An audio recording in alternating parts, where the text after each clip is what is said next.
Hello, hello. I'm back again with episode 21, and I am fired up to talk about today's topic with you.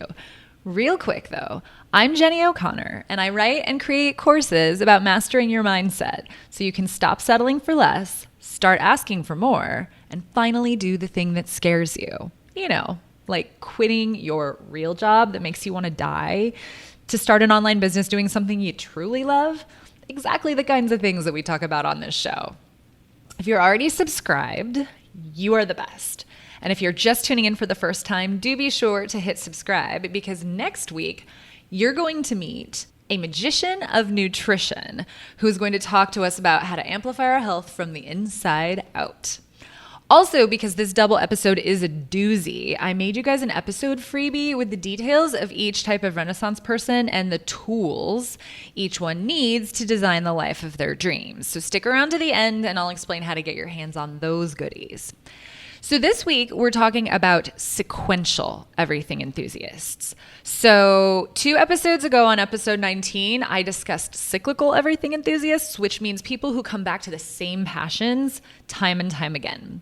So the opposite of that is today's episode, the sequential everything enthusiast. And that just means that when maybe you deep dive, maybe you only give a cursory glance to whatever that thing is that's interesting you, but when you're done, you move on and you never look back. The sequential everything enthusiasts are the lovers and the leavers out there. So I didn't do these consecutively. I actually popped an episode in between these two for one very particular reason. Episode 20 is an interview with Jorge Geraldo, who is the very first sequential everything enthusiast I have ever met, and certainly the first one that I've ever interviewed on this show. So if you're having a hard time identifying which of these you relate more with, I think it would be really helpful to listen to that episode with Jorge, because if his life sounds like your life, then you'll know for sure that you are a sequential everything enthusiast. So that's episode 20, and I will drop that link into the show notes for you. But basically, everyone I didn't discuss in chapter 19 is gonna get covered in this episode. So sequential everything enthusiast is a little bit of an umbrella term for quite a few different MOs. For starters, we have the people who stick with a thing for a long time. So they either get really good at it or sometimes they even master the thing. And isn't that cool? Because that whole quote, jack of all trades, master of none, that is like a cross that we bear as multi-passionate people, who would have thunk it that there are actually everything enthusiasts out there who master things? Now, we'll talk about that in a minute. It might be a different definition of mastery, but it still is. So at any rate, we have these people that deep dive into a thing. And then when they're done with that interest, they leave it, right? And then there's the rest of this group who aren't necessarily cyclical. They don't return to the same interests again and again, but they do really truly fall into the chasing after sparkly things category, just in varying degrees.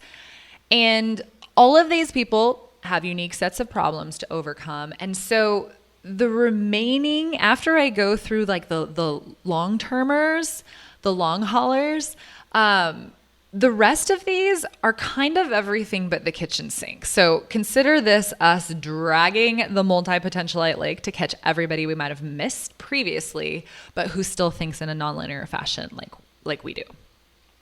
So starting out, we'll talk about the sequential specialist. So on the surface, you don't actually appear to be a multipotentialite at all, because you spend sometimes years doing the same thing. And then just at the top of your game, you walk away.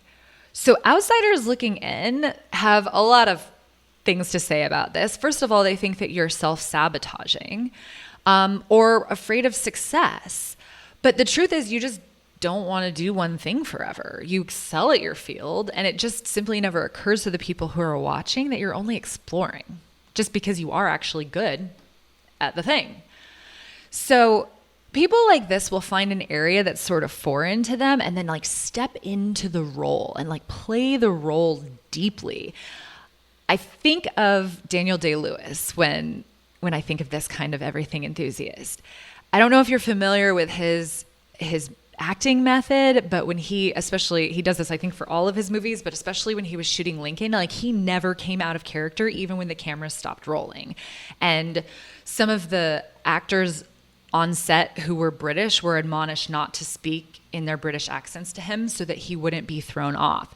And he affected a voice, like his voice was higher for Lincoln, and he used that voice even just in conversations outside of shooting time with the director.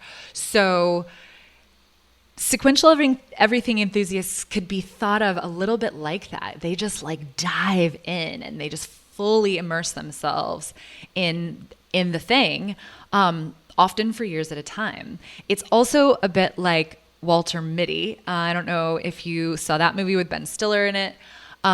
It's also a short story that is based on a real life daydreamer who was a friend of the author. So Walter Mitty had a bunch of different lives, and sequential everything enthusiasts would thrive having a bunch of different lives as well. So the biggest problem for people like this is the lack of understanding that they get from everyone around them. Because to other people who aren't multipotentialites, it's incomprehensible that you'd get good at something and then walk away from it, because it's incomprehensible that you'd value anything more than success. But the truth is, getting to explore our curiosities just matters more. So to the people who call it a fear of success, here is where that is wrong. When someone who is truly afraid of success rejects what they really want, success, right? Everything else feels like a poor substitute. But when an everything enthusiast rejects something, they replace it with something they love more. So we are talking about two totally different animals here. So the problem with our sequential specialists is that they worry about financial security, and they also feel like they're never an expert at anything. So I have a couple suggested fixes for both of these conundrums. So for the worry that you'll never have any financial security, Barbara Scher in Refuse to Choose, which I talk about always, she suggests for this type of personality something that she calls an umbrella career. So she uses as an example this amazing author named Tracy Kidder, who would bury himself in a subject and the environment around that subject for a number of years and then write a book about it. So, for example, he wrote The Soul of a New Machine about the community and environment of computer programming. He wrote House about a couple that was having their first house built and all the people involved in the project, and he actually lived among them during the course of the house being built. He wrote a book called Among School Children that was set in an elementary school classroom in Holyoke, Massachusetts, and he was like a fly on the wall in that classroom. So each book takes place in a completely different world, and he's written many, many, many books, but he's only ever had one career, the umbrella career of being a novelist. I love this. This is the most romanticized notion I can possibly imagine. It just sounds so cool to me. But let's say you're not a writer. There are some other options for umbrella careers that might strike your fancy. You could, for example, be a historian. Everything has a history, from fashion to dog breeding. So that actually gives you a lot to work with. You could be a media researcher who is the person who's paid to find out things for corporations or like TV shows. So the work involves organizing and planning and researching everything that will happen during a program. Like that could be very cool. You could be a librarian. And in case you're one of those people that thinks that librarian isn't going to be a position that's valued or needed in the future, the Future of Skills Employment in 2030 is an assessment that was performed by Pearson, who is a major player in the field of education. And they say that there will be an increased call for librarians, curators, and archivists among other occupations within the next decade. So curator and archivist too. Archivist is a lot like a historian. These are umbrella careers that would give you an opportunity to explore a very large breadth of different topics. So this might be right up your alley. You could potentially be a personal assistant and work for a bunch of different people throughout the course of your life. You could be a foundation officer and review grants in a large philanthropy, read proposals for all different kinds of different programs every single year. One sequential specialist got a job at a documentary production house that needed someone to work in the budget department who was also willing to travel. So that allowed her to have her hands in a lot of different roles and travel, which is amazeballs. And finally, you could be a consultant. So as a consultant, you can leave behind the parts of your job that you don't love and then help other businesses with the parts that you do love. So you are literally the type of person as a sequential specialist who thinks that every job you have, if I left here, could I come back as a consultant? Like, what would that look like? So the fix for never being an expert at anything is to create what's called a never-ending resume. And I think this is a really, really awesome thing that all of us should do.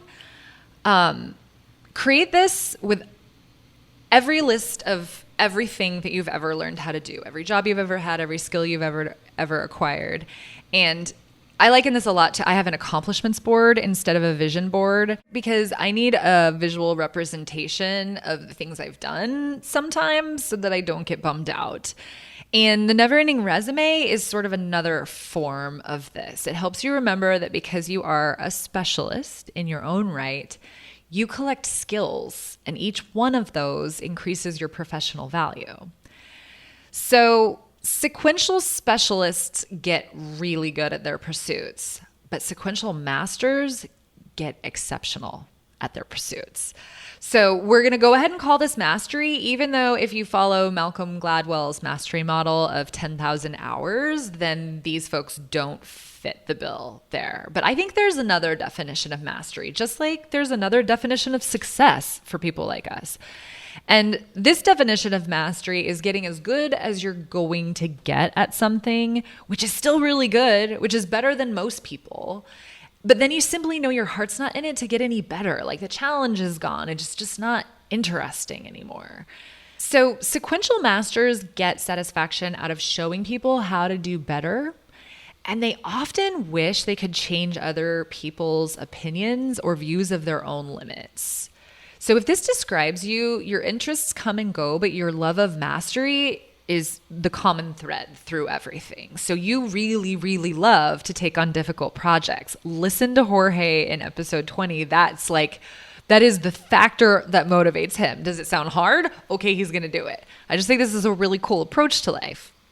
So it's super important, if this describes you, to not ever feel like you've wasted any effort when you don't continue to do something, because you are collectors. You're collectors of knowledge about yourself, of knowledge of how to learn something new and that detailed process that entails. And just like the sequential specialist, just like the cyclical everything enthusiast, your resume of skills makes you useful as fuck in a zombie apocalypse. I got to say it again. I'm going to make a t-shirt. Did I say that in the last episode? I'm going to make a t-shirt. Useful as fuck in a zombie apocalypse, if anyone wants one. So the struggle, if you happen to be a sequential master, is that once you've reached a certain level of mastery that satisfies you and you're ready to move on, you're often left with nothing to do next. So whereas for the rest of us, sparkly things beckon from all sides. Like that's certainly true of me. The masters among us don't have that problem, at least not to the same degree. Often they struggle to see the connections between the things that they love. And so they really they just know they're done with something here, but they're not really sure where to go next.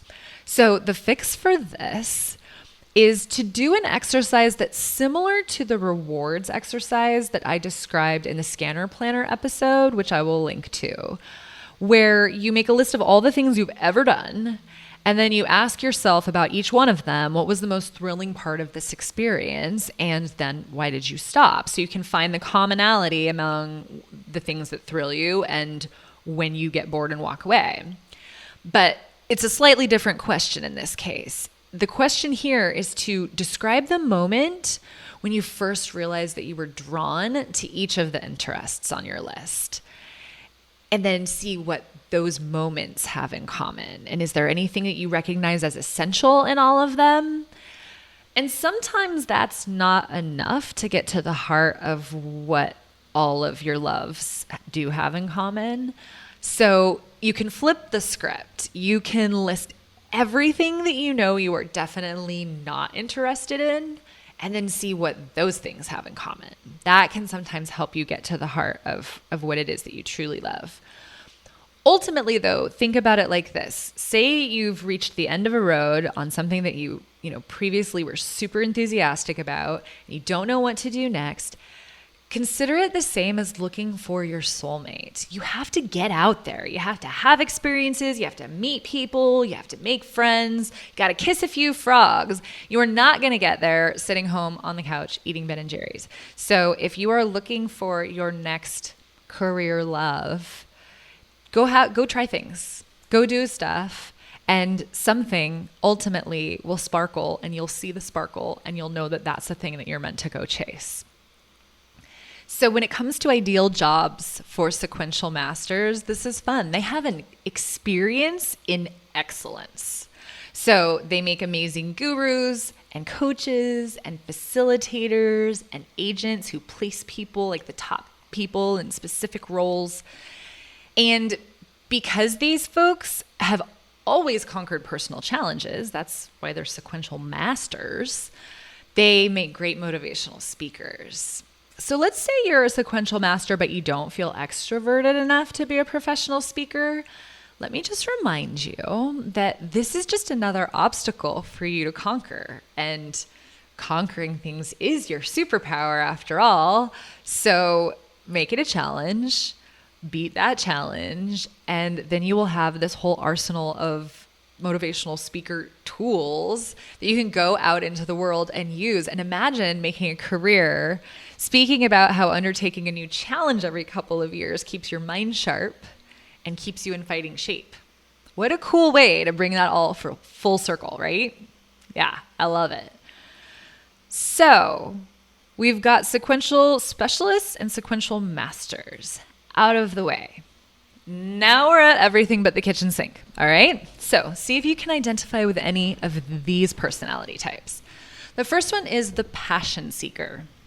If you're a passion seeker, you love lots of things, you're good at a lot of things, don't mind hard work, you take pride in doing a good job. In fact, where you work, you probably are the most valuable person on staff.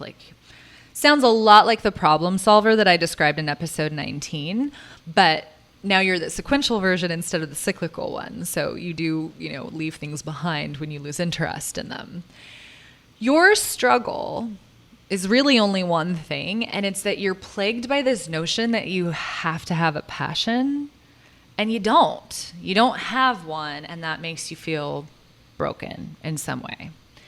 So the fix for this is a mindset shift, but there's a little bit to unpack here. So we tend to think of ambition as having an eye towards success. However, culture defines that. So your eye is on the prize, and that prize entails money and prestige and title and rewards. Everything enthusiasts, all of us, sequential or cyclical, tend to be focused on a different prize, often without even realizing it. So an everything enthusiast will walk out just when they've gotten good at something simply because they lost interest and they know they can't bring themselves to do boring things. At least not without feeling like they're dying on the vine, What we do know is that learning, problem solving, inventing, creating, those things feel like fun to us. And we're motivated by fun more than we are by traditional success, it turns out. So all of us have this element inside of us to some degree. But for the passion seekers who struggle with the notion that they need to have a passion, I'm here to tell you that you do have a passion. Yours is just wanting to drink life in, have experiences, engage in the pursuit of wonder. You want to grab life by the balls, and that attitude is so important to you, it just renders traditional success secondary. So a passion seeker may tell herself that she's looking for her passion in a career, but that just means that she's just missed the mark. She has a passion, and it's living la dolce vita. That's a beautiful idea, isn't it? Like, you realize that your passion is the fine art of living well? Hell yeah. Like, I can get behind that 100%. So people like this, passion seekers, can do literally anything for a living as long as the environment is pleasant. So a good enough job that doesn't harsh your vibe is perfect. And then when a new sparkling thing comes your way, ask yourself the essential question. So this is the tool for you to utilize. Instead of saying to yourself, will this bring me success? Ask, will this make me happy? And then do the things that you answer yes to that question on. You'll also probably want to utilize the scanner's finish and the life's work bookshelf that I talk about in episode 13, which is the How to Be a Finisher episode. And do go check that out because those tips are amazing. Like, those are some of my favorite tools to utilize because it gives you that sense of accomplishment whenever you ask yourself the question, well, what do I have to show for my life? So it's just a little bit more than I have time to explain here in this episode today, but I will also link to that one so that you can check that out if you haven't listened already. All right, moving on. Our next personality type is what I call the sampler. The sampler has a good life, but feels like they're missing something. They would ideally, if they had their way, take a bite out of like almost every single thing and never do anything twice. And since they have no idea how to touch all of these sparkly objects, they often feel less than satisfied with their lives. So if this is you, there's a lot of approaches that you can take to your lifestyle design, and probably you're going to want to do some combination of these, maybe even concurrently. The first one is the candy store model. If you think of that sweet factory where you can go and you can just take little bits out of every single bin and pop them into a cellophane bag, that's where this model comes from. So in my hometown, there's this facility called ESRI. It stands for Environmental Systems Research Institute, and they do these educational talks about all kinds of things. So conservation, winemaking. They have guest speakers who talk about everything from politics to living in zero gravity. And they do it just for one night, and it's free. So just like sampling one piece of candy at Sweet Factory, you can go and you can listen for a couple hours one night about a subject, and then you can walk away from it forever. Just if that strikes your fancy, that is a great way to fulfill that need that you have. Where I live, UC Riverside does free talks about art, film, science, you name it. I went to a talk one night given by a guy who had hiked all three of the major trails in the U.S., so the Appalachian Trail and the Pacific Crest Trail and the Continental Divide, and it was fascinating. Holy cow. And it was just a couple hours, and again, it was free. You just have to register online or something. So if you like learning and you like free stuff, look into whether your community offers stuff like this, because it's pretty ubiquitous. I think that a lot of places have these, free talks that are given. You just kind of have to do a little research to find out where they're happening. If you want more than one night's worth, like maybe you want a wide swath of knowledge about something like landscape architecture, you can take adult education classes. So these will cost you something, but not a lot. They're not as expensive as college courses at all. They're often called extension classes, and they're offered through a local college typically. And they last like a quarter or a semester. And they're like a survey class. So it gives you like a broad overview of a subject. So that's a terrific option if you just kind of want to have a general knowledge of something, but need to go a little more in depth than just a single night concentrating on that thing. You could also do what my mom does. She takes a course for several weeks at a time in one particular type of artistic medium, and she creates a finished piece, and then she can move on to something else. So that's another brilliant option. Or you can take on a self-guided quarterly creative project. So it's like you deciding to teach yourself instead of taking one of these adult education classes, but it runs that same sort of time frame. So you give yourself like maybe 3 months to accomplish a thing. So let's say you wanted to make curtains for every single room in your house, or you wanted to learn to play all the songs on Santeria's self-titled album on the guitar. You will simply thrive as a sampler if you use one of these methods or a combination of these methods. So like the passion seeker before you, you are also probably more than content with a good enough job. And a quarterly creative project or two on the side would probably make a really satisfying life design model for you. And since many of your forays into different subjects result in a completed thing, like the bowl you made in pottery class, for example, you will definitely want to make use of the Life's Work bookshelf from episode 13.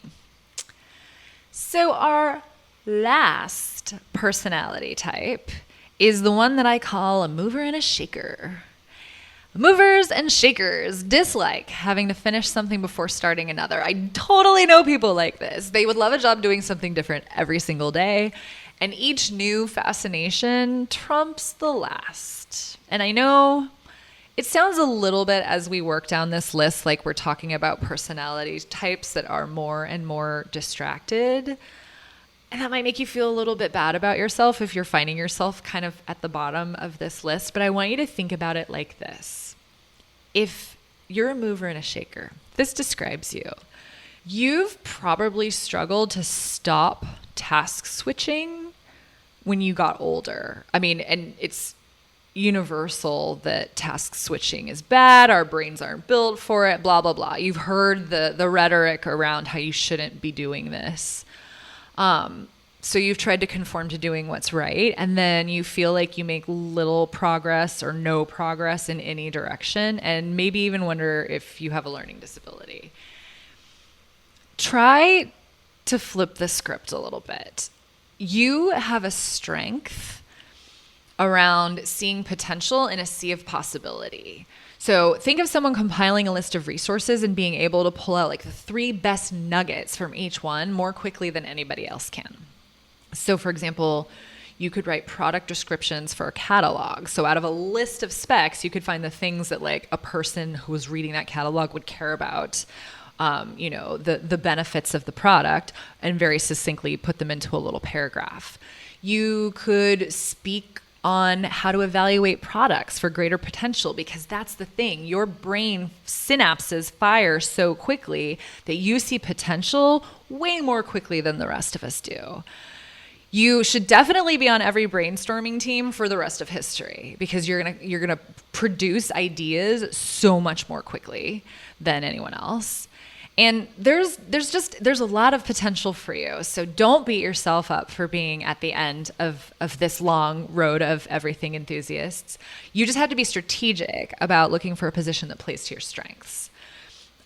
I talked about Taskrabbit in episode 19. And again, I'm sorry if you don't live in a big city and you can't apply for Taskrabbit, because it's literally the perfect job for the movers and the shakers out there.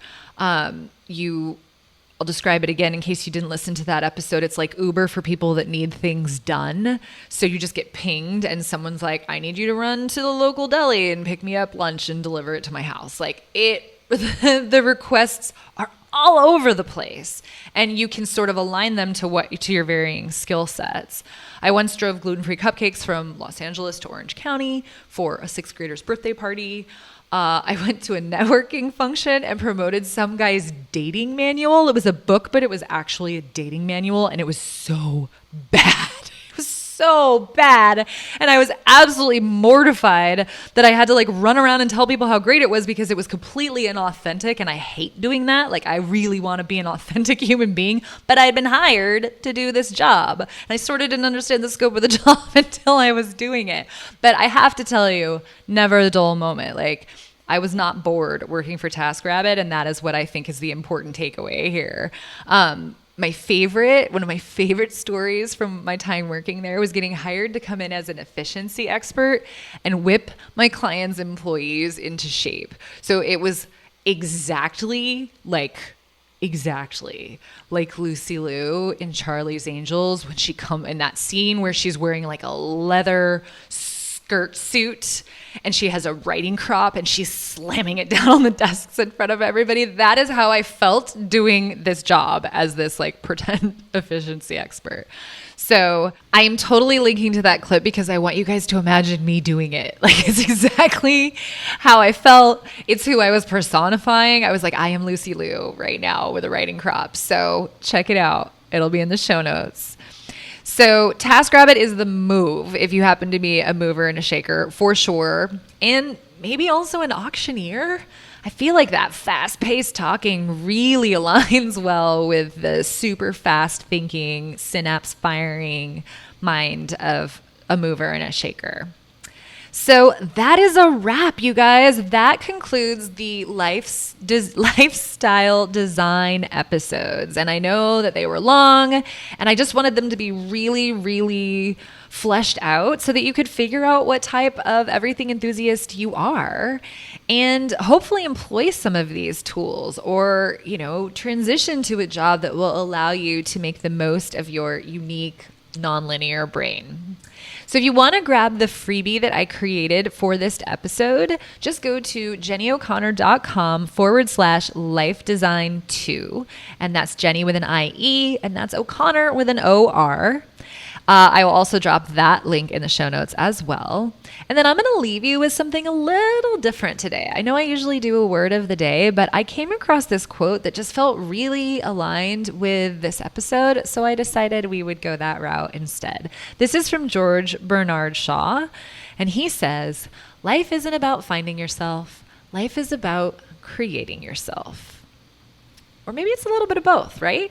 I mean, now that you've found that you relate to being an everything enthusiast, you're free to create yourself following whatever life design model most aligns with who you are. And that is my wish for you, to create a life that aligns with your values and your passions and your dreams. So please subscribe if you haven't yet done so, and leave me a review if you like what you're hearing. Also, please share this series with anyone you know who is an everything enthusiast so that they can start living the dream too. And thanks again, as always, for being here with me. I wish you all an amazing day. I'll talk to you soon.